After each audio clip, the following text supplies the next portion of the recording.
De nos jours, les caméras envahissent les villes et le concept de vie privée déserte les rues. Dans l'article 7 du projet de loi relatif aux Jeux Olympiques et Paralympiques, le gouvernement s'arme d'un tout nouvel outil qui fait débat, la vidéosurveillance algorithmique. Aussi appelé VSA, il s'agit d'un dispositif vidéo qui permet une analyse automatique en temps réel et en continu des images. Pour rassurer la population, l'exécutif évoque une aide pour les forces de l'ordre et une garantie de nos libertés fondamentales. Bien que ce discours comporte des vérités, il cache aussi des erreurs. Sur la dernière étude que j'avais pu diriger, il y a un chiffre qui a été systématiquement repris par les médias, c'était le chiffre de 1,1% des enquêtes sont aidées par de la vidéosurveillance. Le fait que la vidéosurveillance dissuaderait des délinquants ou des criminels de passer à l'acte, ça c'est absolument faux. Le fait que ça déplacerait géographiquement des actes de délinquance ou des actes de criminalité, ça également c'est faux. Cet outil a été légalisé dans le cadre des Jeux Olympiques, à titre expérimental et pour une durée limitée, afin de permettre la détection et le signalement en temps réel d'événements prédéterminés susceptibles de présenter ou de révéler un risque. L'augmentation des moyens de la vidéosurveillance s'inscrit dans un contexte de peur de l'échec, après notamment le fiasco de l'organisation de la dernière Ligue des Champions et de montée d'un discours sécuritaire. Cette tendance est particulièrement visible quand on regarde de plus près l'évolution du nombre de caméras de vidéosurveillance à Paris. En 2010, la ville comptait 1105 caméras sur son sol.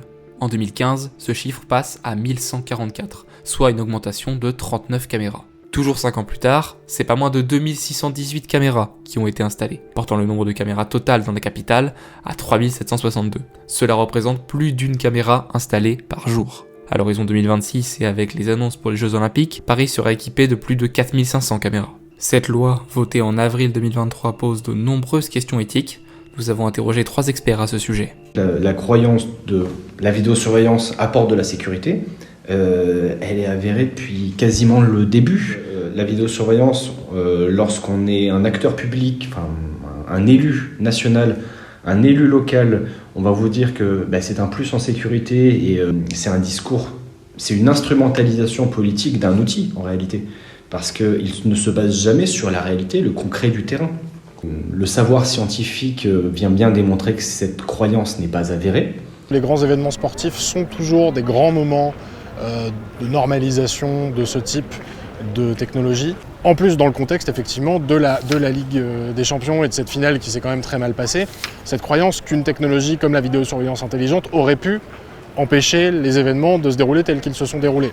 Même si a priori tous les rapports indépendants tendent à montrer que c'est avant tout un problème de maintien de l'ordre et d'organisation de l'événement, et que d'ailleurs les bandes vidéo existaient et que ces bandes vidéo n'ont pas été conservées, donc n'ont pas pu être exploitées pour désigner les responsabilités des uns et des autres. Donc j'ai du mal à voir en quoi la VSA, telle qu'on l'appelle, pourrait avoir une utilité quelconque ou pourrait changer le cours des événements, mais la réalité, c'est qu'aujourd'hui, c'est l'un des éléments des éléments de langage qui sont mobilisés pour justifier le déploiement de cette technologie.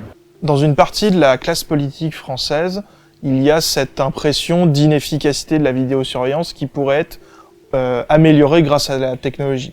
Par exemple, Valérie Pécresse, pendant la campagne régionale en 2021, disait ouvertement que le réseau de vidéosurveillance dans la région Île-de-France devait obligatoirement être accompagné d'une analyse algorithmique des images si on voulait avoir une efficacité satisfaisante. Donc, pour une partie de la classe politique française, c'est une sorte de fuite en avant sécuritaire où, parce que ces dispositifs de vidéosurveillance classiques ne sont pas nécessaires, il faudrait surveiller encore plus. Tous les problèmes qui étaient liés à la vidéosurveillance classique existent avec la vidéosurveillance automatisée, c'est-à-dire que la question de savoir ce que filment les caméras, le régime de conservation des données, le régime d'accès à ces données.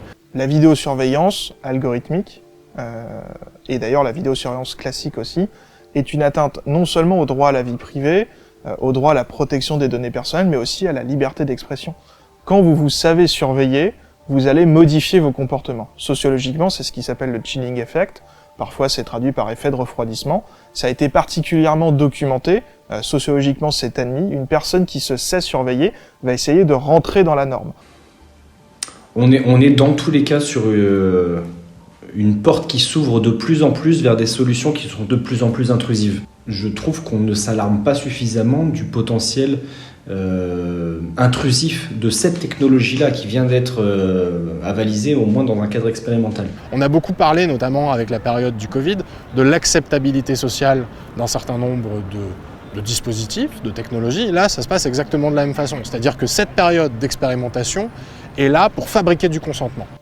Historiquement, tout ce qui a été présenté comme une expérimentation a fini par être légalisé définitivement.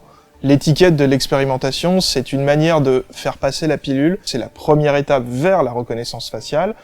Certains sénateurs ont déjà déposé une proposition de loi qui est en train d'être discutée pour aller plus loin. Et enfin, il y a un dernier point qui est la question de la sous-traitance à des entreprises privées, c'est-à-dire qu'on va s'appuyer sur des logiciels fournis sur étagère par des entreprises et que forcément ces entreprises sont susceptibles d'avoir accès à un certain nombre de données.